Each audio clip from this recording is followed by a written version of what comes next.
a preacher who lost his faith, a girl left to die in a forgotten barn. What he found carved into her skin shattered his belief in God forever. But instead of walking away, he picked up a rifle. What happened next? You won't believe how far one man will go when redemption walks through hell. Stay with us. This story will leave you breathless. It began with the sound. Not a scream, not a shout, but something smaller. A threadbare moan so faint it could have been the wind or the groan of an old coyote trapped beneath the scrub. Reverend Eli Mercer, long removed from the pulpit and even further from the God he once preached, heard it while walking the dusty backroads near Santa Fe. The late afternoon sun melted into the horizon, casting everything in an orange haze that made the world feel suspended like heaven and hell had paused their feud just long enough for something unspeakable to happen. He hadn't meant to walk this far. He never did. These days, Eli walked not to get somewhere, but to get away. From the past, the pain, the prayers that went unanswered. From the echoes of hymns that no longer stirred his soul. He walked with nothing in his hands and nothing in his heart. The Bible he once carried left rotting in a gas station bin off Route 84, where he tossed it after his wife died slowly and painfully, despite every desperate prayer he'd screamed to the heavens. So when he heard that sound, he stopped. His boots planted on brittle earth. His breath caught. For a long moment he stood still, wondering if he imagined it. But it came again, fainter this time, like hope clinging to its last breath. He followed it. The source was a crumbling stable, leaning like a drunk against the slope of a barren hill. Its boards were gray and splintered bones of a past long dead. He pushed the door open. Hinges protested, screeching like they too had seen enough and wanted to be left alone. The air inside was thick, rank with decay and something worse. Despair. At first, he couldn't see her. The light was too low, and his eyes weren't as sharp as they used to be. But then, in the far corner, tangled in straw and shadow, was the shape of a young woman. She wasn't moving, not at first. Then she moaned. He stepped closer.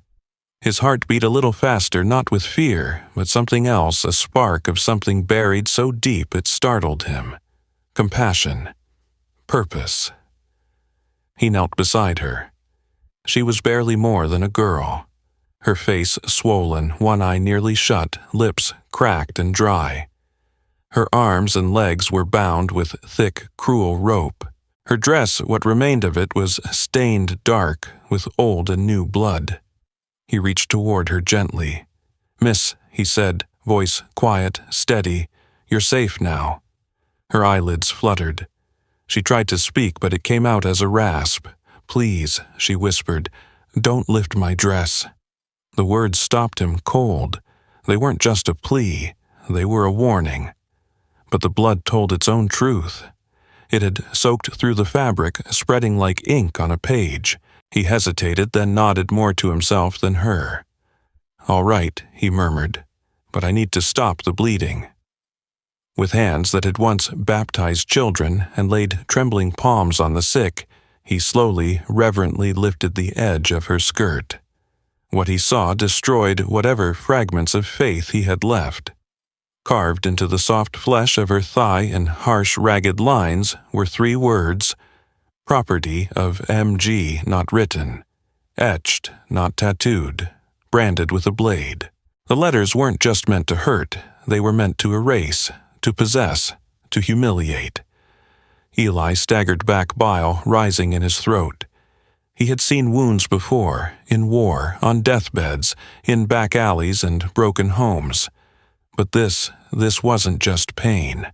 This was evil. Deliberate, cold, calculated evil. He looked at her again, truly looked. Her chest barely moved with each breath. Her body a map of suffering. But her eyes, those eyes held something that hadn't yet died. She was still here, still fighting. He took out his pocket knife. With it, he cut the ropes binding her wrists. then her ankles. She didn't flinch, didn't move, but a tear escaped from the corner of her eye. He slid his arms beneath her, careful not to hurt her further. She weighed next to nothing. As he stood cradling her against his chest, something inside him stirred. Not faith, not forgiveness, but fury and conviction. He carried her out into the twilight, where the wind had softened and the desert held its breath. The sun had dipped below the mesas, casting long shadows that stretched like ghosts across the ground. Every step he took away from that stable felt like stepping out of a grave. Somewhere far behind him stood the church that bore his name, its white steeple rising like a lie against the darkening sky. He had once thought it a beacon, a lighthouse for lost souls, but now it felt like a tombstone, cold and hollow. Memories clawed at him. His wife on her deathbed, eyes full of fear and questions he couldn't answer. The final sermon he gave words that rang empty even as they left his mouth. The girl in his arms didn't know his story, didn't know how far he'd fallen from the man he used to be. But none of that mattered. Because in that moment under that bruised New Mexico sky, he wasn't a preacher. He wasn't a soldier. He wasn't even a man broken by grief. He was simply someone who couldn't look away. It started with a sound, and it would end with a reckoning. The shack sat quiet beneath the stars, nestled against the base of a lonely hill where coyotes howled like ghosts mourning the living. Inside, the girl slept on a pallet of old blankets, her breathing shallow but steady. Eli sat near the door, a rifle across his lap, watching shadows creep along the walls. He hadn't spoken since bringing her here. Words felt too heavy, too small. The quiet between them was not uncomfortable, it was necessary. In the faint light of an oil lantern, her wounds were clearer now. Her skin bore marks beyond the carving, faded bruises, welts along her back, burns near her shoulders. Not fresh, not accidental. These injuries had a rhythm, a pattern. Someone had taken their time. Someone had practiced. Eli moved quietly, boiling water and mashing herbs in a tin cup with the end of a pocket knife. His hands remembered old lessons from the war, how to clean, how to mend. He hadn't needed those skills in years, but they returned now like old friends. She flinched when he touched her, but she didn't pull away. Not anymore. He never rushed. Every wrap of bandage, every compress applied to her fevered skin he did with the care of someone tending not just to wounds, but to trust. For 3 days, he spoke only when necessary. "You're safe," he'd say, or "This might sting," never more. He didn't use her name, because she hadn't offered it, and he wouldn't take more than she was ready to give. But on the 4th night, just as the moon pushed its pale light through the cracks in the wall, her voice broke the silence. "June," she whispered. "My name's June." Eli looked up from cleaning her leg. "Eli," he replied, "that's mine." She nodded faintly as if the exchange cost her more than she could afford. Then her eyes drifted closed again. Later that night, as he checked the bandage on her shoulder, she winced and murmured, "They said I'd forget. That after enough pain, even my own name would slip away." Eli didn't reply. He didn't have to. She looked at him, eyes red-rimmed but defiant. Boone did most of it. But Mason watched, told them where to cut, where to burn, said I was a message. He paused, hand still. Message for who? Her answer was barely audible. Whoever was watching. In that moment, Eli understood what kind of man Mason Grady truly was. Not just cruel. Calculated. A showman of suffering. Someone who wanted the world to see and stay silent. The next day, she asked for a mirror. Eli didn't have one, so she used a bowl of water. She stared at herself a long time, then gently touched the scar on her thigh. Her fingers lingered on the branded letters. She didn't cry. "Do you think scars talk?" she asked softly. Eli set down the cloth he was folding. "I think they scream." She nodded. "Then maybe I'll make mine say something back." She began to sit up more, eat more. He caught her standing once, leaning on the frame of the shack with trembling legs. When he moved to help, she waved him off. "I need to know I still can," she said. Each morning, he cooked over a small fire behind the shack game he'd hunted water from a nearby spring. Each night, he lit a lantern and sat by her side. He read from an old torn book left behind by the cabin's last occupant. She liked the way he read slowly, even the words he stumbled over. And sometimes she spoke of the others. "There were 6 of us," at first she said one night, her voice as flat as the plains. One by one they stopped fighting, or disappeared, or broke. She didn't name them. Only once did she pause, fingers brushing a crude necklace she wore, an old button strung on a leather cord. This was Katie's, she said. She was kind. They made sure she suffered for that.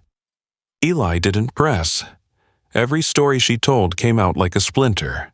Better to let her bleed it out on her own time. In the quiet moments, he began to remember who he had been before the sermons, before the grief. A medic holding a boy's hand as the light faded from his eyes. A husband brushing his wife's hair as she wasted away. And now, a stranger mending a girl who shouldn't have survived but did. June's body began to heal, but it was her mind he watched most closely. The way she looked toward the door now. The way she flinched less. The way she asked questions instead of just answering them. One afternoon, she pointed at the rifle. "Do you know how to use that thing?" Eli raised an eyebrow. "I do." "Good," she said, "because I want to learn." He didn't argue. That evening, they walked a short way behind the shack. He showed her how to hold it, how to breathe. Her hands trembled, but her eyes didn't waver. Then one morning, as she reached for the tin cup of broth and drank without help, she set it down and said something that stopped Eli cold. "I want to help you kill him." He didn't blink, didn't question. "All right," he said. From that moment on, everything shifted. Not in some dramatic, cinematic way, but in the quiet resolve that settles into a soul when it has decided not to die quietly. They were not lovers, not saints, but something fierce had begun to take root, something unholy and righteous all at once, and neither of them would walk away from it. It began with dust, just a whisper of it at first, rising on the edge of the horizon like smoke from a fire long forgotten. The kind of dust that means only one thing out here, writers. Eli saw it before he heard them, the way the wind shifted, the stillness in the trees, the faint tremble in the earth beneath his boots. He knew that kind of quiet, the kind that comes before thunder. He stepped onto the front stoop of the shack, rifle in hand, eyes fixed on the narrowing line in the distance. His breath was steady, his hands calm. Behind him, the door creaked open. June stood there, thin but upright, a knife in her grip. Her face was pale, but her jaw was set. The bruises were fading now, but the scars would always be there. "They're here," she said. He didn't have to ask how she knew. She'd been waiting for them as long as he had. 3 riders crested the hill Boone Ellis, and the third one they called Harlan, a brute of a man who looked more beast than human.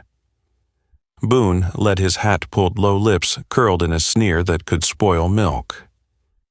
Ellis followed close, thin as a rattlesnake, eyes darting, always calculating. Harlan brought up the rear, riding a black horse that matched his dead eyes. They didn't slow as they approached, didn't shout, didn't threaten, just rode straight up to the shack like they owned the world. Their silence was more terrifying than threats. Boone dismounted first, brushing dust from his coat. "Preacher," he said, spitting to the side. "Didn't expect you to be playing house with stolen property." Eli said nothing. June didn't move. Ellis swung down next his hand, never far from the pistol on his hip. She's marked Preacher, belongs to Mason, and he don't take kindly to thieves. Still, Eli said nothing. But his grip on the rifle tightened. His pulse didn't race. It just beat slow and sure like a war drum. Boone smirked. "You gonna preach us a sermon, old man?" That's when June stepped forward. She didn't say a word. She just looked Boone in the eye, and in that moment Eli saw something pass between them. Not fear, not even hate. Something colder, something final. Boone's smirk faltered. "You should have died in that barn," he growled. And then he reached. The rifle roared. Boone flew backward, his chest exploding in a bloom of red. He hit the dirt before his hand ever reached his gun. Ellis drew fast, but not fast enough. June lunged like a shadow, her knife flashing. It caught him across the neck. His eyes went wide as he stumbled, clutching his throat, blood pouring between his fingers. He collapsed beside Boone. Harlan let out a roar and charged, fists swinging. He hit Eli hard, sent him sprawling. The rifle skittered across the ground. Harlan was on him in an instant, fists pounding each blow a hammer. Eli grunted, raised his arms, blocked what he could. He tasted blood. But he waited for the moment. When Harlan reared back for one last blow, Eli twisted, drove his elbow into the man's knee.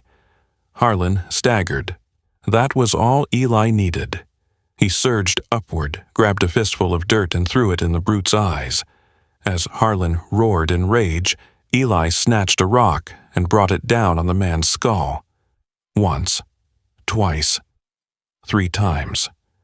The 4th strike didn't come. It wasn't needed. Silence fell again. Eli stood, blood dripping from his forehead. His ribs screamed with each breath. June knelt beside Ellis's body, retrieving the knife. Her hands were shaking, but her eyes were steady. "Is it over?" she asked. Eli looked out across the field. 3 horses stood riderless. 3 bodies lay still. The dust that had once trailed their arrival now drifted quietly through the air. For now, he said. They buried them that afternoon. The ground was hard, the work harder. The sun blazed overhead like judgment. Neither spoke while they dug. The only sounds were shovels biting dirt and the wind sighing through the brush. Each grave was shallow. There was no ceremony, no words, just necessity. When the last mound was packed, June stood brushing dirt from her hands. "They would have killed us." Eli nodded. "They were sent to." June looked at him. "Do you think Mason will come next?" Eli wiped a sweat from his brow, glanced toward the horizon. "He'll send more first. Men like him never dirty their hands until they have to." That night they sat by the fire again. June's hands were blistered. Eli's knuckles swollen. But they didn't speak of pain, only resolve. He trained them, June said, taught them how to break people. Eli nodded. They broke the wrong woman. She met his gaze, her voice firm. "He thinks he still owns me. Still owns what's left of my story. He doesn't," Eli said. His voice didn't rise. It didn't need to. She smiled then.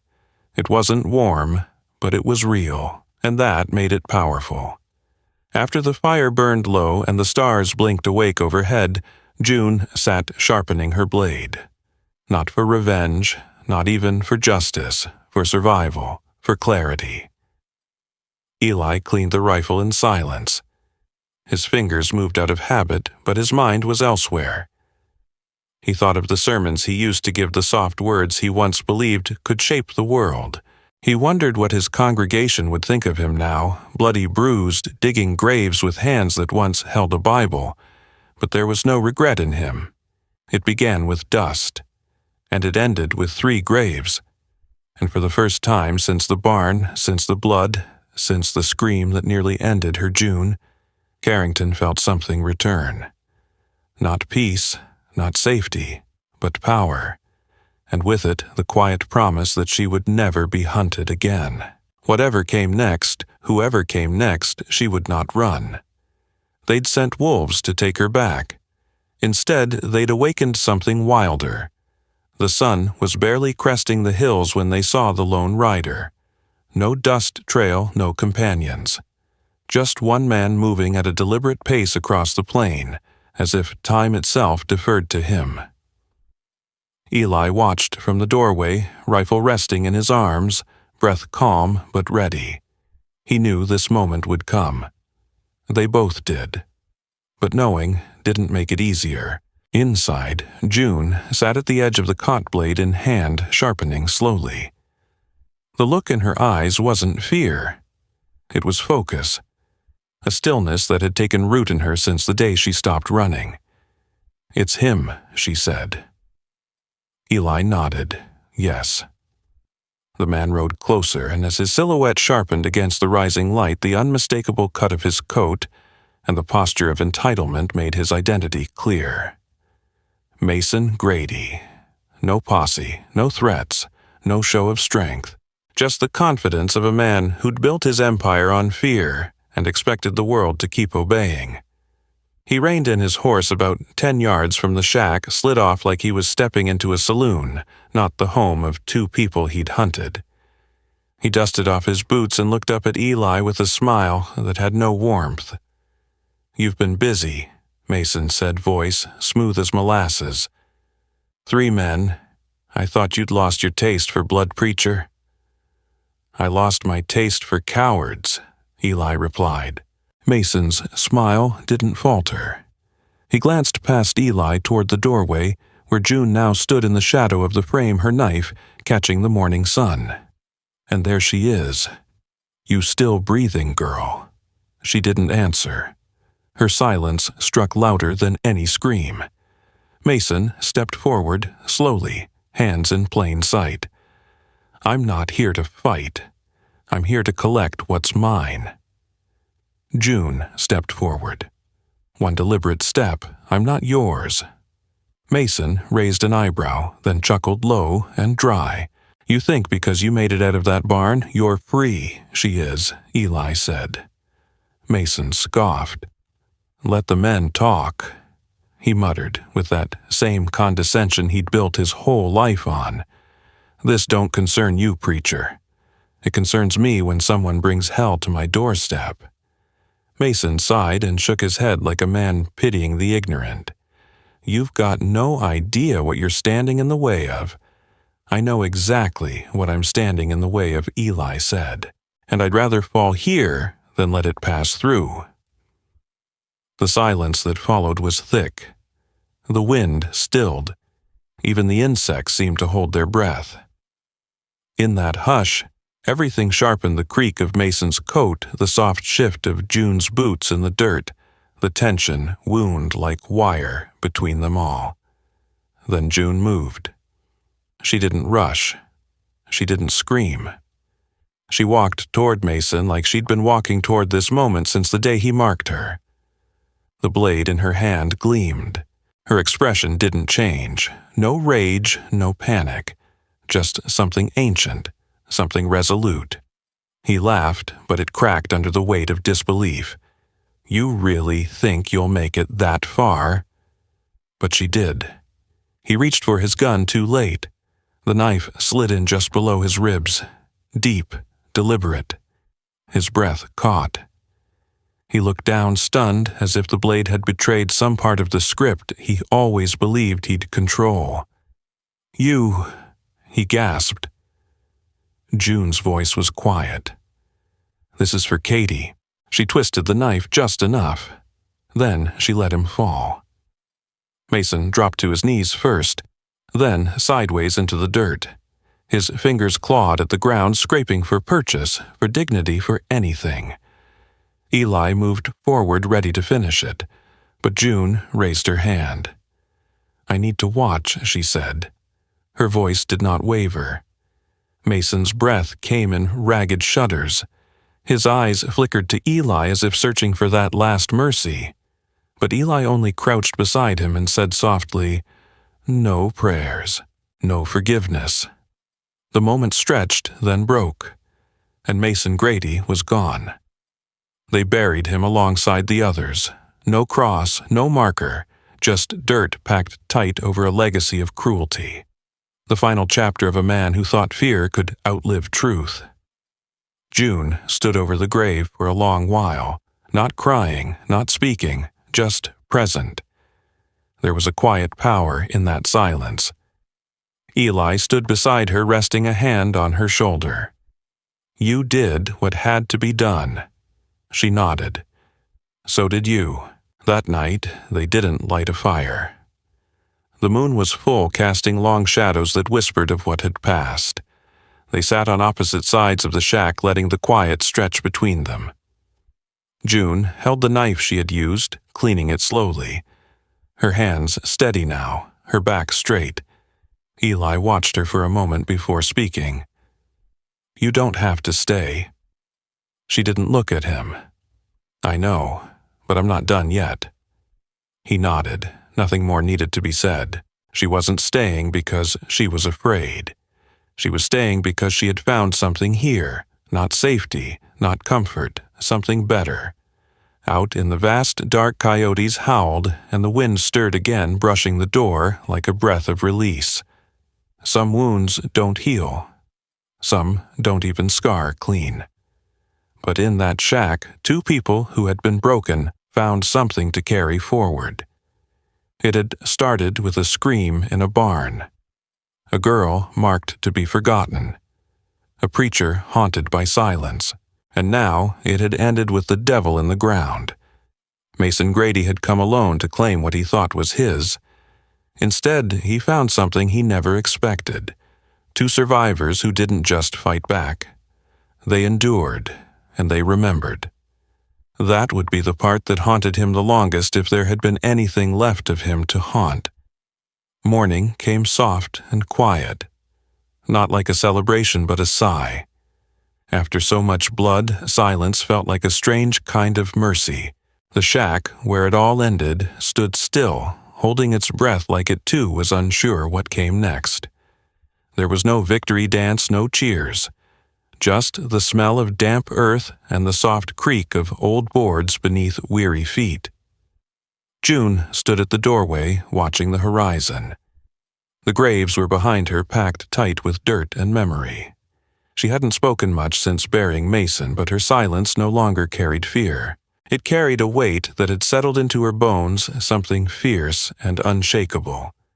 Eli came out with 2 satchels slung over his shoulder. Inside were a few rations, a canteen, some tools, and an old leather-bound journal he hadn't opened in years. He glanced at her, then the road. "We don't have to go far," he said, "but we can't stay." She nodded, once then stepped outside. The wind caught her hair, brushed past her like an old friend. In her hand, she carried the knife. Clean now, but it still held the story. They didn't look back when they left. They'd already buried everything that needed burying. The land behind them was scarred, but it wasn't theirs anymore. The road ahead didn't promise peace. It didn't promise much of anything, but it was new, and that was enough. They walked for hours, not fast, just steady, past dry riverbeds and twisted mesquite trees, past rocks that shimmered like bone under the sun. June's gait was sure her steps measured. Every mile she put behind her was another step away from the girl who had once begged for mercy in the dark. Around midday, they stopped by a small creek Eli remembered from long ago. The water ran shallow but clear. June knelt, dipped her hands in, and drank. Eli filled the canteen. Neither spoke.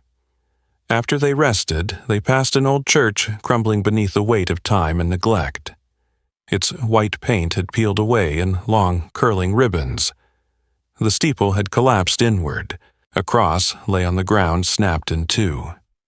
June paused. "Did you ever think you'd come back to one of these?" Eli looked at the ruins. I used to think that building held everything sacred, but now I know better. What as he looked at her? What we choose to stand for when no one's watching. She nodded. That was enough. Later, in a quiet town that didn't ask too many questions, they traded an old watch for supplies. The man behind the counter eyed the rifle but said nothing. Maybe he saw something in their faces.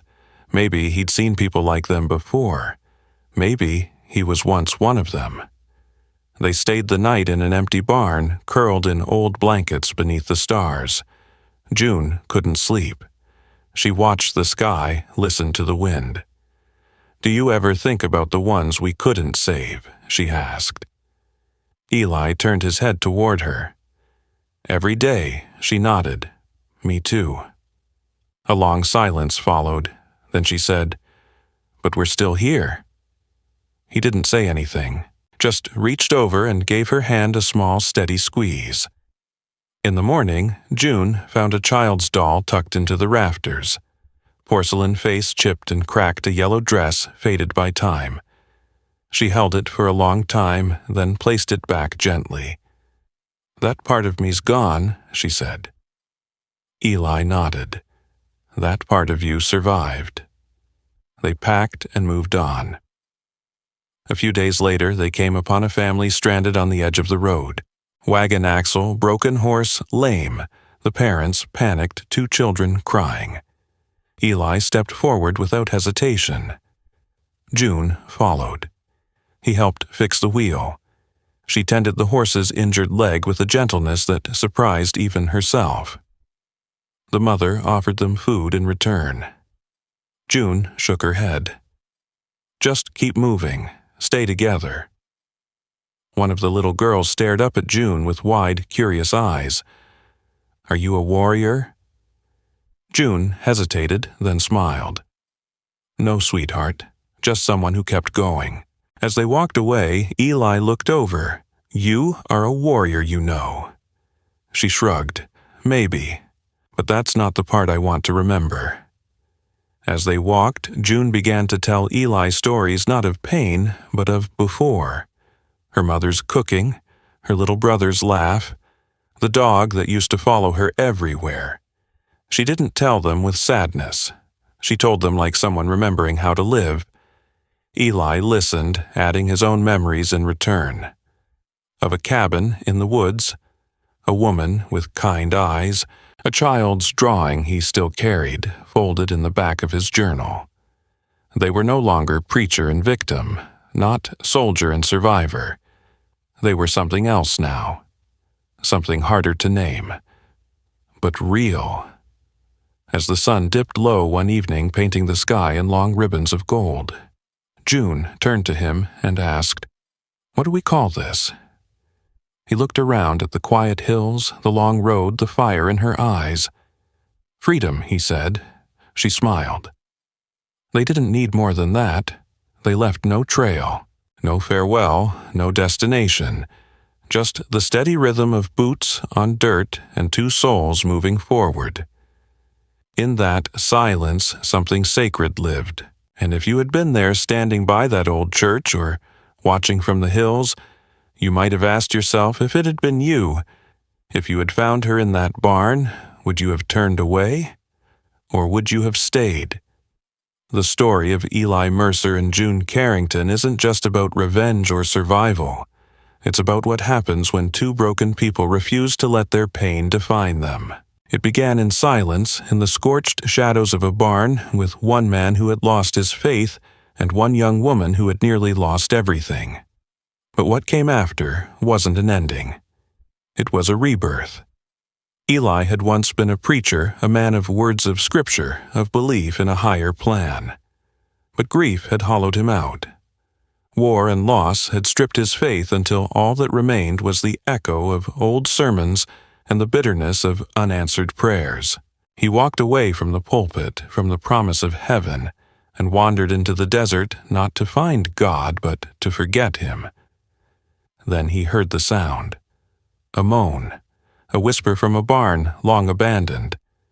And in that moment something stirred. Not divinity, but duty. He found June, crumpled in the hay, bloodied, broken, and branded. And in choosing to carry her to fight for her, Eli began his return not to religion, but to purpose. He didn't need scripture to know what was right. He just needed to act. June, on the other hand, had every reason to give up. She had been hunted hurt, turned into a warning for others. The men who did it, Boone Ellis and the beast Harlan, saw her not as a person, but as a message carved in flesh. And behind them stood Mason Grady, the man who thought himself untouchable. But June didn't die in that barn. She lived. And more than that, she remembered. What she found in Eli wasn't salvation. It wasn't a savior. It was a man who listened, who stood, who stayed. Together, they didn't just survive, they fought back. They buried their hunters. They faced their demons. And when Mason came to collect what he thought belonged to him, he found the end of his reign carved into the dirt by the very woman he'd tried to erase. But even after the fight, there was no rest. June and Eli couldn't stay, because staying meant being trapped by the past. So they walked. Not toward justice, not toward vengeance, but toward something new. Along the road, they found pieces of themselves. In the broken church, Eli remembered why he once believed. In the laughter of strangers, June remembered her own voice. They helped where they could. A family on the road, a wounded animal, a frightened child, and each act, though small, became another stone in the foundation of who they were becoming. June no longer needed to carry the knife to feel strong. Eli no longer needed to preach to feel worthy. They had rebuilt their identities not from titles or roles, but from actions, kindness, resolve, truth. And that, perhaps, is the deepest lesson of all. Sometimes the world breaks us in ways we can't prepare for. It strips us of our names, our beliefs, our sense of safety. It forces us to reckon with pain we didn't deserve. But what we do next, that's where the story lives. Do we retreat? Do we let it define us? Or do we choose, even in the face of darkness, to keep walking? Eli chose to stay when others would have looked away. June chose to rise when everything told her to disappear. Together, they didn't just survive, they chose each other. Not out of romance, not out of obligation, but out of something deeper, shared recognition. A promise to never again be silenced. And so if you've ever felt lost, if you've ever wondered whether the broken parts of you could still lead somewhere meaningful, let this story be your answer. You don't need to be perfect. You don't need to have all the answers. You just need to keep going. Help someone when no one else will. Stand firm when the world says to step aside, and remember that healing isn't loud. Sometimes it's just the quiet act of walking beside someone who needs you. Eli and June left no trail. No monument marks where they stood, but their legacy isn't in stone, it's in what they carried forward and what they chose to leave behind. So we ask you now, what will you carry and what will you lay down? If this story moved you, if it made you feel something, hope, pain, strength, then please consider subscribing to our channel. It's your support that allows us to keep sharing these stories, to keep uncovering the lost legends and hidden truths that make up the soul of the Old West. Every subscription, every comment, every share, it fuels the fire that keeps these voices alive. Thank you for riding with us. And remember, sometimes the quietest stories leave the loudest echoes.